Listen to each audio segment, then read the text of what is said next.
Buenos días, Marta, ¿cómo está?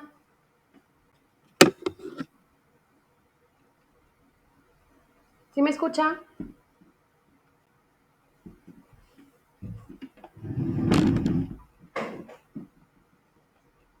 Buenos días.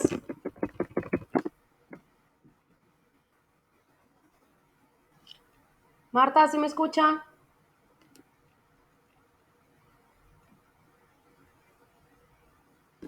Ok, sí, muy bien. Solo quería corroborar que sí me escuchaba, porque ya ve que a veces como que está medio cortante esto. Eh, Mi micro está abierto. ¿Me pregunta o me dice? Porque me aparece como que está desactivado.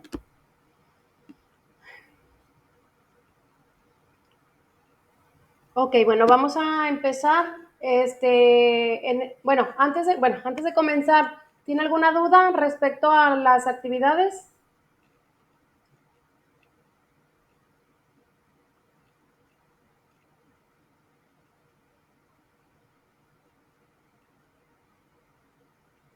Muy bien, bueno, vamos a comenzar. En esta ocasión vamos a ver lo que son las lesiones en los contratos y los vicios en el consentimiento.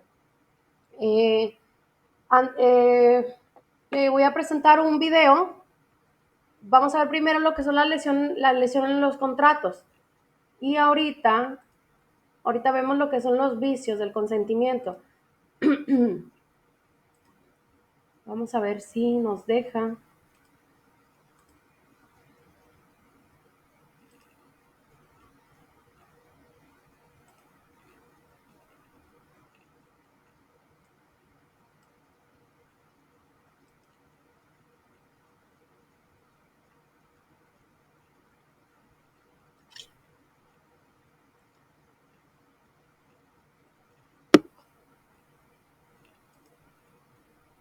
El diccionario de la Real Academia de la Lengua define en su tercera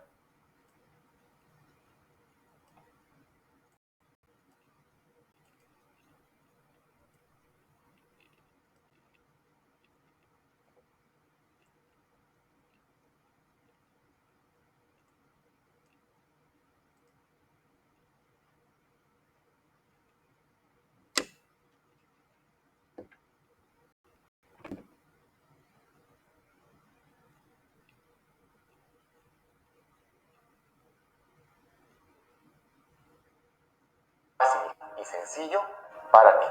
La lesión. ¿Qué es una lesión? El diccionario de la Real Academia de la Lengua define en su tercera acepción a la lesión como daño que se causa en las ventas por no hacerlas en su justo precio. Pongamos un ejemplo. Una persona requiere de forma urgente un bien o servicio. Tiene realmente una urgencia en conseguir uno de estos. En eso aparece un proveedor que le dice, yo te puedo dar lo que estás buscando. Y que se da cuenta de la necesidad que tiene la persona de conseguir ese bien que él tiene. ¿Qué hace? Pues se lo vende a un precio exorbitante, leonino y abusivo. La persona que tiene necesidad no le queda otra más que adquirir al precio que le puso el vendedor. En este momento es que se presenta la lesión. Vamos con unos conceptos. ¿Qué es el contrato? Es el acuerdo de dos o más partes para crear, regular, modificar o extinguir una relación jurídico-patrimonial. Nadie celebra un contrato para incumplirlo. Así no juega Perú. Por lo menos ese no debería ser el espíritu ni la intención cuando dos partes celebran un contrato.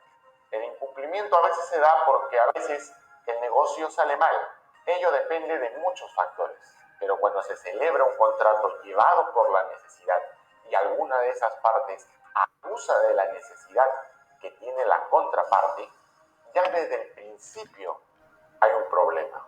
Desde el momento mismo de la celebración del contrato hay algo que no está bien. ¿Les suena conocido esto?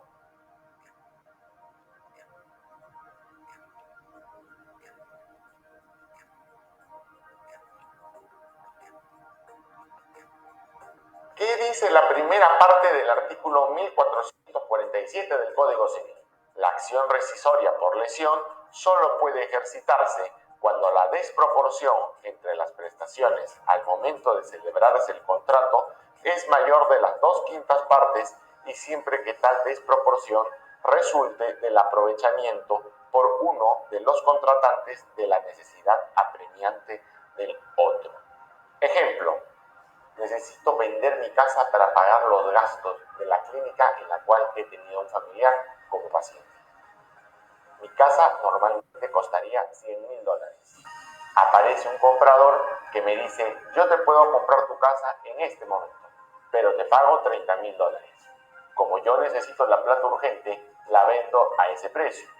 2/5 partes de 100,000 es 40,000.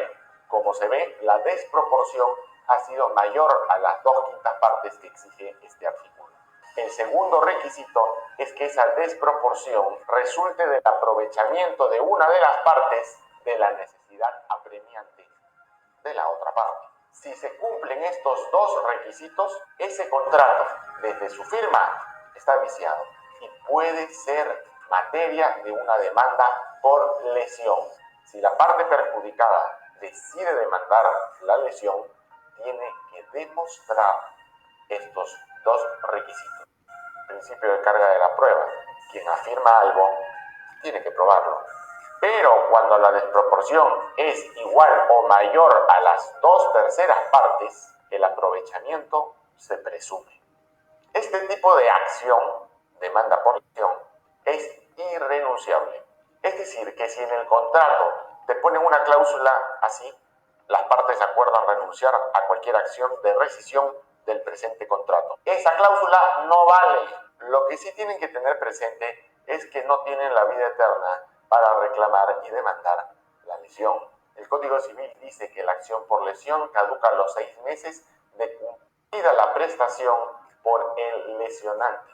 En nuestro ejemplo, si el que compra la casa paga los $30,000, desde el día que paga los $30,000, el lesionado tiene 6 meses para interponer el juicio por lesión. La norma también da otro plazo de caducidad, a los 2 años desde celebrado el contrato. Claro, porque también puede ser que firme el contrato y a lo mejor el lesionante ni siquiera cumple su prestación. Sea uno u otro, tienen este plazo para interponer la demanda de lesión si es que se cumplen los dos requisitos que hemos visto anteriormente. Una cosa más. Este tipo de acción o demanda por lesión no procede si es que el acuerdo de las dos partes ha sido en una transacción o si es que ha sido una venta por remate público. Si sientes que en algún contrato que hayas suscrito, la otra parte se ha aprovechado del estado de necesidad que tú tenías y requieres una consulta legal para absolver tus dudas, llámanos o escríbenos a este WhatsApp y a nuestro correo electrónico. Programa.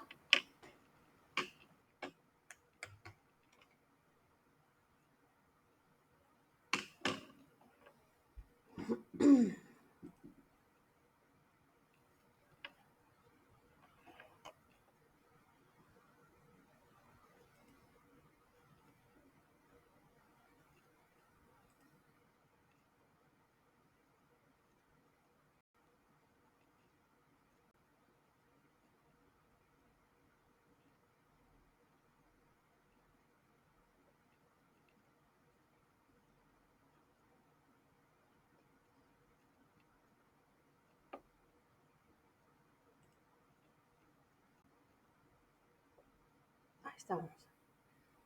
Bueno, como ya lo vimos en el video, bueno, la lesión en los contratos plantea un problema serio, ¿sí?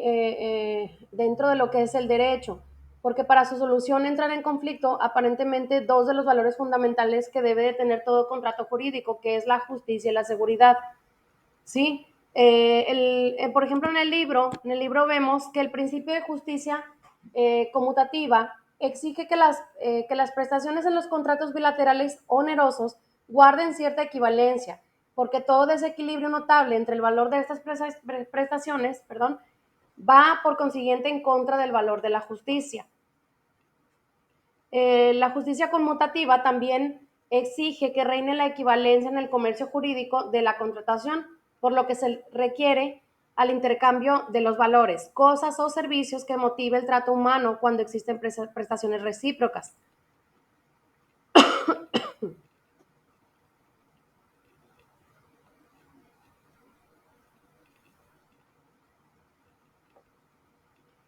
Ay, deme un momento porque se me traba aquí para estar viendo el libro de texto.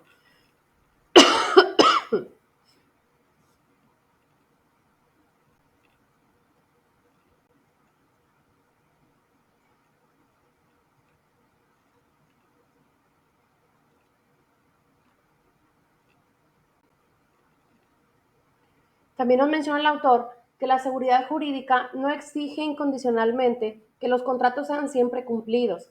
También debe subordinar su obligatoriedad a su legal celebración, es decir, entre ambas partes debe existir ese compromiso, ¿sí? De cumplirlo. Pero el estatuir que los contratos legalmente celebrados deben ser cumplidos parte de una hipótesis que de la obligatoriedad dependerá la legal celebración del contrato, que a su vez supone la observancia de todas las condiciones que conlleva la validez de este mismo contrato, ¿verdad?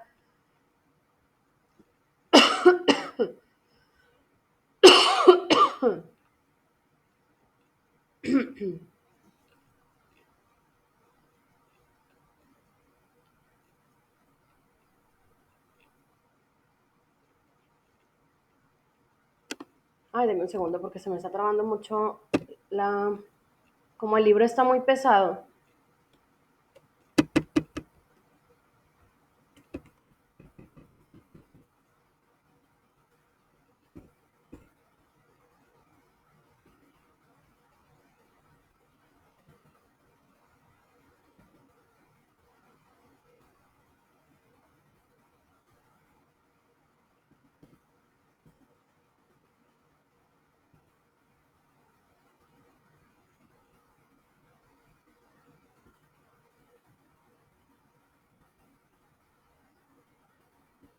No, vamos a dar una explicación. Es que el libro no me responde muy rápido.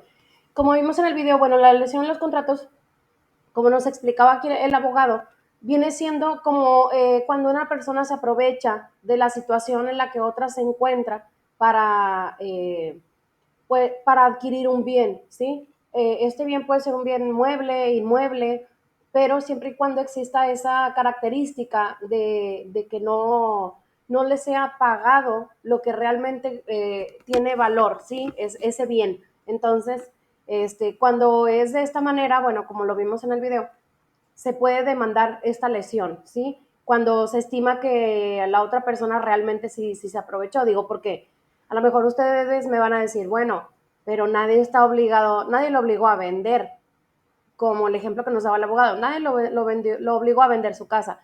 Pues no, pero la otra persona sí claramente se aprovechó de que el vendedor estaba en una situación muy desesperante, entonces le urgía vender su casa. Entonces, aprovechándose de esto, pues le ofreció muy poca cantidad de dinero por su casa. Entonces aquí, como también lo vimos, pueden pasar hasta 6 meses para poder hacer la demanda por lesión, ¿sí? Cuando es así, bueno, pues ya sí se puede obligar al comprador a restituir o, en su caso, a pagar de manera ya más completa. En este caso podría ser una de las pruebas que se pueden ofrecer, pues a lo mejor la evaluación de una persona que se dedica a la venta de bienes inmuebles, una evaluación para ver qué es lo que realmente cuesta esta casa. Entonces, aquí si viene siendo un proceso, la verdad es algo tedioso, no es algo muy sencillo, pero sí se puede hacer. O sea, la ley nos dice que sí se puede hacer. Entonces, a grandes rasgos, bueno, es eso, es básicamente eso. Y Marta, ¿hasta aquí tiene alguna duda?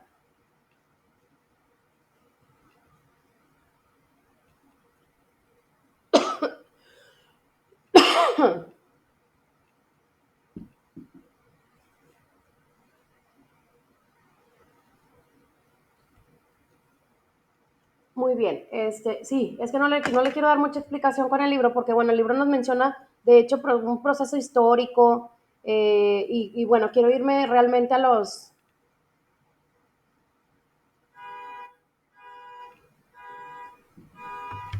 ay, perdóneme,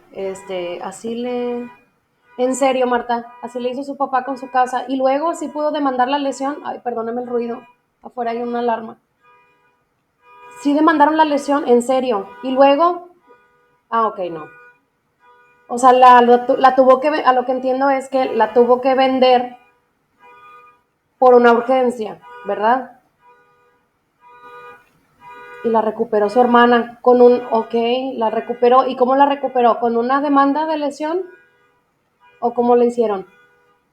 ¿No sirve su micro, Marta? Igual nada más sí puede encender el micro, no pasa nada. Si no quiere prender la cámara, no pasa nada. No, es que, mire, estoy hablando, ¿me escucha? Sí, sí la escucho. ¿Me escucha? Sí. Ok, ya. Bueno, no, sí, mi hermana lo recuperó con una demanda. Ah, súper bien. Apeló el señor, apeló como quiera y la volvió a ganar. Súper bien. Pero entonces sí se dio el supuesto de que su Sí, papá la había vendido a un valor inferior a lo que realmente cuesta. Sí, porque es que mi papá la quiso vender porque mi hermano, el que sigue de mí, detectaron cáncer. Ah, Entonces él me dijo, tengo que vender la casa. Y yo pues le di mi autorización y la vendió, pero yo ya no me encargué de nada, de trámites ni nada, ni cuánto, ni nada. Él sacó todo. Y pues sí, le dio muy poquito y, y bueno, ya pasó tiempo, pero ya como unos 12 años. Y la casa la había abandonado. Bueno, no la abandonó, ahí la tenía como que para, pues no sé, pero ahí estaba sola la casa. Entonces mi hermana vio un abogado y le dijo que sí podía recuperar. Y lo bueno es que este señor nunca escrituró a su nombre. muy bien. La casa seguía a nombre de mi papá y mía. Y Nunca, eso fue la ventaja también o para sea, no nosotros. se hizo el contrato de compraventa, Sí se hizo todo ante notario, todo, todo, todo. pero nunca Todo salieron fue nunca salieron las y nada más que escrituras. como pues había Sí, mucha claro. presión por la cuestión de mi hermano y las escrituras pues no, eso lo dejó pendiente el señor, le dio largas, nunca nos buscó y pues nosotros no se vendió la casa, se vendió, pero luego mi hermana pues vio un amigo, es que una hermana de ella, una amiga de ella, su esposo es abogado en gobierno Ok. y le empezó a platicar y yo le dijo, no, sí, sí se puede y sí, así fue con la recuperó. Mire, pues qué bueno. Sí, yo creo que pudo haber sido algo de lo que estamos mencionando, una demanda por lesión dentro de lo que es el contrato de compraventa. A lo mejor pudo Sí, haber sido eso.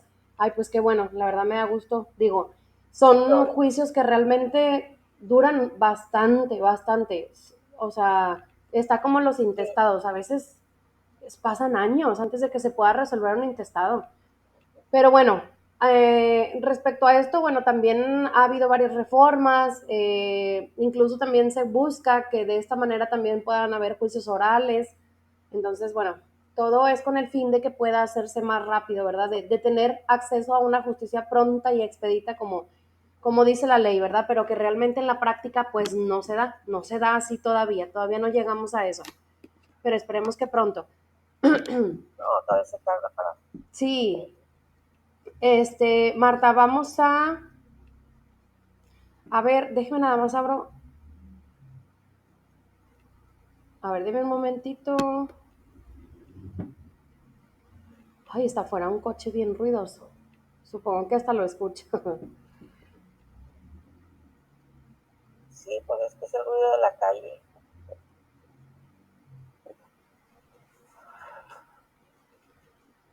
Este, ¿Y tiene agua limpia? ay, pues ahorita sí. De hecho, por eso ya hasta me bañé muy temprano porque, sí había agua. De hecho, bañé a mis hijos. en regadera, estaban bien emocionados porque pues siempre les toca con botecito. Qué Pero bueno. pues leí por ahí una nota que van a estar suministrando un poco más de agua. Ojalá que sea el caso, porque, ay no, qué estrés, que es bastante estresante, sobre todo con niños, que ellos pues no, realmente no entienden, ¿verdad? Que no hay agua. Los míos, bueno, Y saben que eso no, ellos no entienden. tienen 5 y 6 años los niños y andan corre, corre y lo sudan y se ensucian. Normalmente los baño hasta 3, 4 veces al día, pero ahorita sí es como que los ando cuidando que lleguen de la escuelita y no estén sudados, que no se No corran, ensucien, para bañarlos solo una vez, máximo dos, porque no, ya no, sé, para cuidar el agua, sí, es cierto. sí, claro. A Sí, ver, así es. Sí, no. pues, dígame. ¿Y usted sí ha tenido agua? ¿Ya se regresó a Monterrey? Yo estoy ahorita aquí en Monterrey y aquí ha sido muy constante. La, el agua ya está, si abro la regadera a las 4 o 5 de la mañana, ya hay agua. Ah, Y la cortan como eso a las 6 de la tarde. ay, pues qué padre. Se va haciendo el chorrito más chiquito, hasta que ya no sale. Pero pues para esa hora yo ya hice todo, ya junté y todo. Y tengo un montón de botes ahí, que luego la estoy utilizando, la que botellé, y luego la Sí, cambio. sí, eso sí. Yo así estoy también, cambiando el agua porque luego ya ve que se hace como la Y se hace moza. fea. Sí, sí, no, pues Sí, hay que usarla lo más pronto posible porque con este calor la verdad es que no dura, se hace muy fea. no, la verdad que no, no, no. Ya el sábado me voy a Reynosa, el domingo me voy para Reynosa. Pero allá es donde vive, ¿verdad? Y, o sea, estoy viviendo allá, pero aquí tengo mi casa. Bueno, es que realmente yo estaba viviendo aquí, pero como me acabo de casar Ah, muy con el bien. papá de mi hijo y ellos están allá, Ah, entonces me bueno. dijeron, pues te vas a quedar aquí. Y dije, bueno, pero dije, no, voy a ir a venir. Y me quedo una semana aquí y 3 allá. Pues sí, eso sí, para que tampoco deje su casa sola. Sí, porque sí necesita la mano de uno. No, y aparte ya ve que hay mucha gente que se aprovecha de eso para meterse a las casas que están Sí, solas y sí, no, ¿para qué se hace de precisamente, problema? sí, así es. Precisamente por eso quiero venir y que vean gente. Así es. Bueno, mire, vamos a continuar con lo que es la capacidad y representación. Esto vamos a verlo así. Nosotros con el libro, de esto no, realmente no preparé algún video, no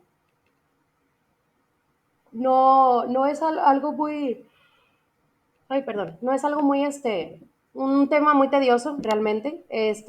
Por ejemplo, el autor nos menciona que la capacidad es como un elemento de validez dentro del contrato, ¿sí? Es un elemento que se requiere para que el contrato sea válido. Y la incapacidad es una causa de invalidez que origina la nulidad relativa del contrato o del acto jurídico general. La capacidad en sí no es un elemento esencial en los contratos, toda vez que los celebrados por incapaces existen jurídicamente, son susceptibles de ratificación para quedar convalidados retroactivamente o bien puede prescribir la ineficacia que los afecta. ¿A qué se refiere con esto de capacidad? ¿Sí? El libro, el autor nos menciona como un significado un tanto amplio, ¿verdad? Pero a lo mejor nos preguntamos, bueno, ¿a qué se refiere? Como la capacidad. Bueno, es realmente que la persona que va a celebrar el contrato tenga la suficiente capacidad físico, emocional para poder celebrarlo. Sí, porque existe médicamente personas que son incapaces de hacer este tipo de actuaciones, ¿verdad? Hay personas que, bueno, a lo mejor tienen algún problema, un problema de salud o realmente no, pues, ¿cómo lo puedo decir? Pues son incapaces, ¿verdad? Son a lo mejor No quisiera yo dar algún ejemplo que se escuche mal, pero hay personitas que no tienen la suficiente capacidad para ellos tomar una decisión de este tipo, ¿sí? Entonces, cuando existe, a lo mejor, no sé, que a una persona que es incapaz se le hereda un bien y a lo mejor para esta persona el querer vender pues les va a resultar un poco difícil, ¿sí? Porque no, tampoco está en la capacidad de vender. A lo mejor de adquirir un bien, sí, porque pues se le transmite el dominio, ¿sí? Del bien inmueble. Sí, sí. Pero a lo mejor para él querer vender, pues va a resultar un poco difícil. Entonces aquí por eso el autor nos menciona que los contratos celebrados por incapaces existen, sí existen jurídicamente, pero son susceptibles de una ratificación. ¿Y cómo puede ser esta ratificación? Bueno, cuando una persona incapaz actúa dentro de la celebración de un contrato o dentro de un juicio, ya sea de la materia que sea, ellos tienen que contar con un tutor, ¿sí? Este tutor es quien va a representarlos dentro del mismo, entonces todas las actuaciones o todo lo que se vaya a hacer dentro de un juicio o dentro de un contrato, pues se le tiene que notificar a esta persona, que es la persona que ve por los intereses de la persona que resulta incapaz. Entonces, para esto se solicita esta ratificación para que él dé su consentimiento a que realmente se pueda hacer válido este contrato, ¿sí? Entonces, le digo, no es más que eso, realmente a eso se refiere. Eh, por ejemplo, también nos menciona el autor que la capacidad de ejercicio puede ser total o parcial. La incapacidad también puede ser total o parcial, sin afectar radicalmente a la persona jurídica. ¿Sí? Tienen capacidad total de ejercicio los mayores de edad en pleno uso de sus facultades mentales y tienen capacidad parcial de ejercicio los menores emancipados que pueden hacer sus derechos, pueden hacer valer sus derechos de ejercicio, los menores, pueden hacer valer sus derechos personales y sus derechos reales sobre bienes inmuebles. A su vez, tienen incapacidad total de ejercicio los menores de edad y los sujetos a interdicción por locura. Menciona el autor aquí una palabra, idiotismo o imbecilidad, sordomudos que no sepan leer y escribir y los que suelen usar drogas o enervantes a pesar de que tengan intervalos de lucidez. Bueno, realmente no estoy muy de acuerdo en cómo lo menciona el autor, pero pues más o menos se refiere a las personas que a lo mejor mentalmente no están ubicadas en tiempo y espacio, ¿verdad? Que tienen ahí un problema de salud. También nos dice el autor que tienen capacidad natural y legal los menores de edad, obviamente. Para ellos también existe un tutor, e incluso se nombra un albacea para el efecto de que a lo mejor pues se pueda celebrar algún tipo de contrato, no precisamente con un bien, pero algún tipo de contrato, y para eso existe su albacea o su tutor. También los mayores de edad disminuidos o perturbados en su inteligencia, aunque tengan intervalos lúcidos, y aquellos que padezcan alguna afección originada por alguna enfermedad o deficiencia persistente de característica física, psicológica, sensorial, por adicción a las drogas, porque bueno, realmente ya sabe que esas personas van perdiendo su capacidad mental. Entonces, bueno, esta es la incapacidad parcial o total del ejercicio, a lo que nos referimos como un elemento de invalidez en los contratos. Por eso cuando en el derecho se usa el término incapacidad o incapaz, se supone que se trata de una incapacidad de ejercicio, o sea, incapaz de ejercer algún tipo de acción dentro de lo que es algún contrato, ¿verdad? Bueno, vamos ahora con la representación. Bueno, la representación es un otorgamiento de facultades al representante, ¿sí? En tanto que al poder fijar la naturaleza y límites de ejercicio de la representación, mientras el poder o poderes que ostenta el representante es un acto de ejecución frente a terceros de la figura jurídica de la representación.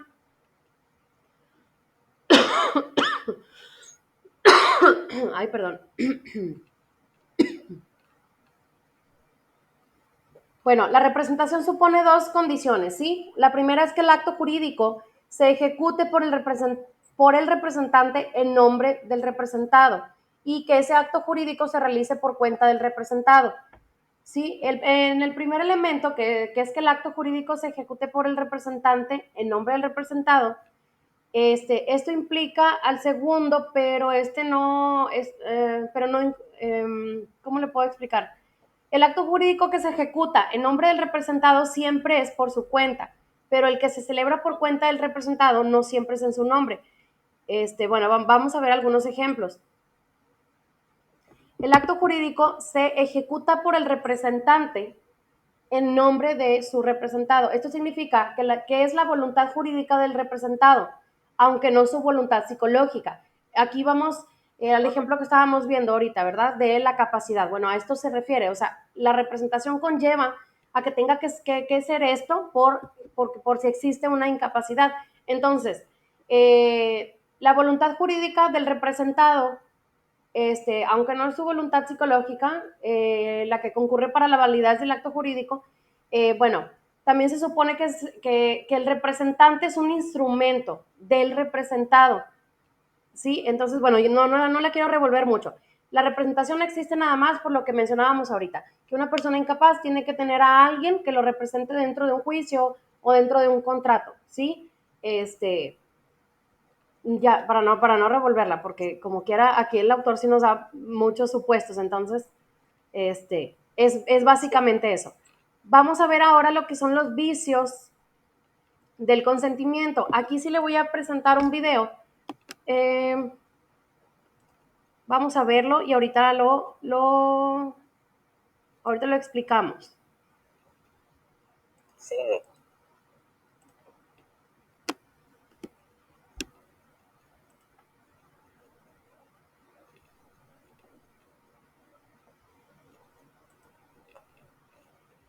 Este es un video cortito, está chiquito.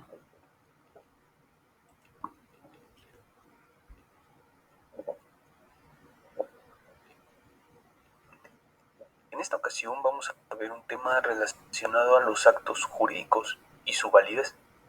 En este video te voy a hablar sobre los vicios del consentimiento, cuáles son, en qué consisten y las consecuencias de su existencia en un acto jurídico. Así que, comenzamos.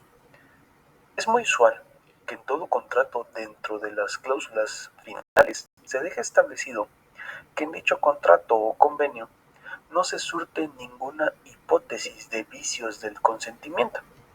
Sin embargo, exactamente, ¿qué son los vicios del consentimiento? Pues bien, el consentimiento es la expresión de voluntad expresa o tácita para crear, modificar o extinguir algún tipo de derecho u obligación. Ahora bien, los vicios del consentimiento son aquellos que de forma dolosa o culposa logran obtener el consentimiento para crear, modificar o extinguir un derecho u obligación sin que el consentimiento se conceda de forma plena. En el propio Código Civil Federal se establece que los vicios del consentimiento son el error, la violencia y el dolo. Comencemos por el error. En términos jurídicos, el error es la idea inexacta por una de las partes en relación al acto jurídico realizado. Esta idea inexacta puede recaer sobre la naturaleza del acto, el objeto o su identidad. También se considera el error de derecho relacionado a la legislación aplicable o su interpretación. El error conlleva la nulidad del contrato. Sin embargo, dependerá del tipo de error si esta nulidad será relativa o absoluta. Si el error recae sobre el objeto del contrato, puede conllevar su nulidad absoluta. Por otra parte, si el error recae sobre una porción del contrato, puede surtir sus efectos y llevar una nulidad relativa, lo que no invalida del todo el acto jurídico. Ahora bien, cuando una de las partes induce a la otra al error, se considera dolo. Este vicio de la voluntad conlleva también una nulidad atendiendo al grado de error al que se induce. El dolo no solo se contempla entre las partes, sino también de algún tercero que haya llevado a obtener el consentimiento. Por ejemplo, un asesor inmobiliario que por vender un departamento de uno de sus clientes, promete o vende uno que no cuenta con las características que promete.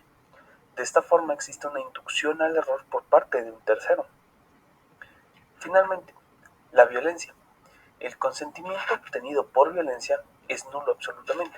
Sin embargo, esta violencia se puede considerar como aquella fuerza física o amenazas que impliquen la pérdida de la vida, honra, libertad o salud, ya sea propia del contratante o de sus familiares. Cuando se reclama una nulidad por violencia, se cuenta con un plazo de prescripción de 6 meses que se cuenta desde que ha cesado el vicio del consentimiento. Y bueno, por este video sería todo. Si te gustó y fue de utilidad, no olvides dejar tu like. Comparte el contenido para que más gente lo conozca y lo más importante, si aún no estás suscrito, suscríbete al canal activando la campana para que te...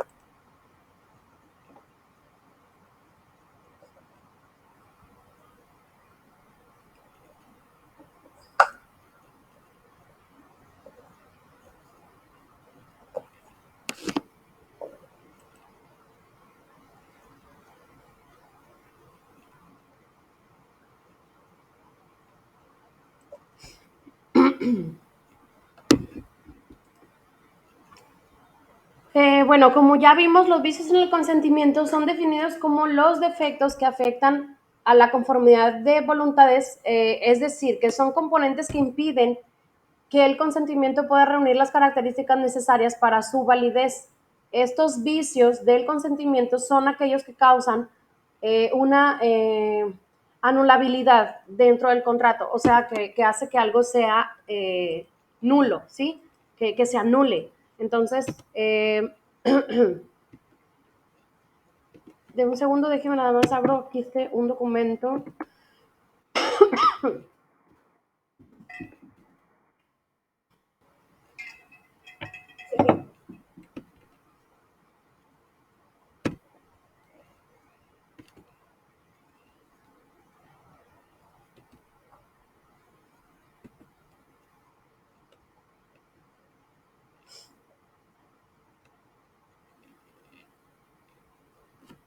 Aquí está. Bueno, en esto tampoco los quiero revolver mucho, nada más vamos a lo esencial, ¿sí?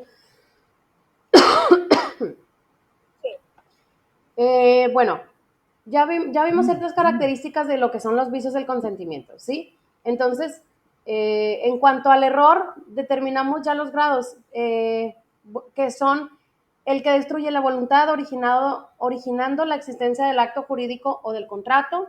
Otro es el que simplemente vicia el consentimiento y motiva la nulidad relativa del negocio jurídico.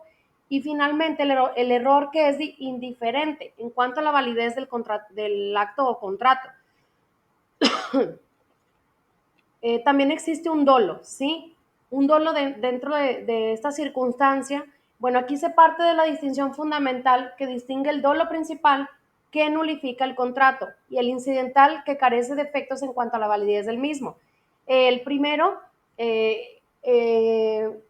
bueno, insisto en que el dolo no es por sí mismo un vicio de voluntad, ¿sí? Sino que se considera como tal en tanto que induce a un error determinante de la misma.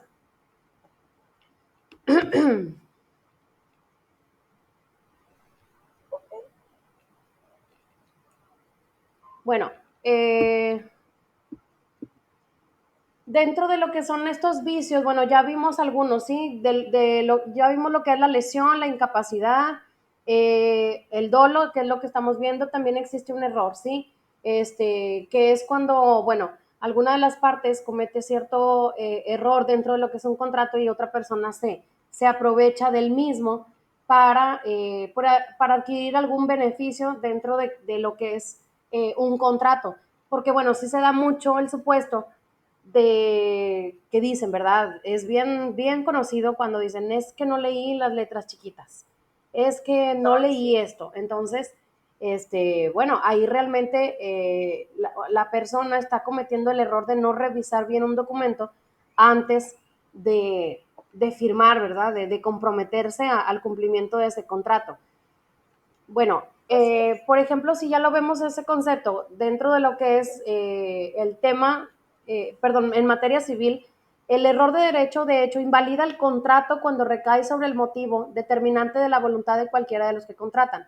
Si en el acto de la celebración se declara ese motivo o si se prueba por las circunstancias del mismo contrato que se celebró en falso supuesto que lo motivó y no por otra causa. Sí, aquí, bueno, sí se puede hacer una demanda, sí, por este error, pero bueno, realmente es difícil, o sea, es difícil comprobarlo que realmente existió un error, porque pues vendría otra vez el supuesto, vendría a traer otra vez el supuesto que hice al principio con el consentimiento de que, bueno, nadie te obligó a firmar, nadie te obligó, pero realmente pues tienes el compromiso, ¿verdad?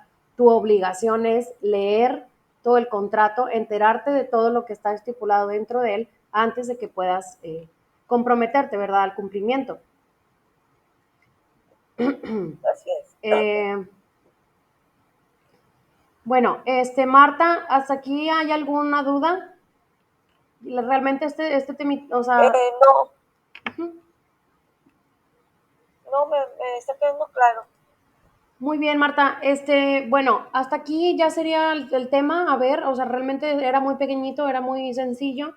Sí me gusta a veces explicar con ejemplos porque siento que me puedo dar más a entender, porque a veces con el libro, pues, como son palabras más técnicas, a veces nos cuesta un poquito, pues como que entenderlo, ¿no? Entonces, bueno, ya a lo mejor dando una explicación y luego ya después de esto ustedes vayan al libro a leer, pues ya lo van a entender un poquito mejor, porque se van a acordar de que, es que la maestra me dio este ejemplo.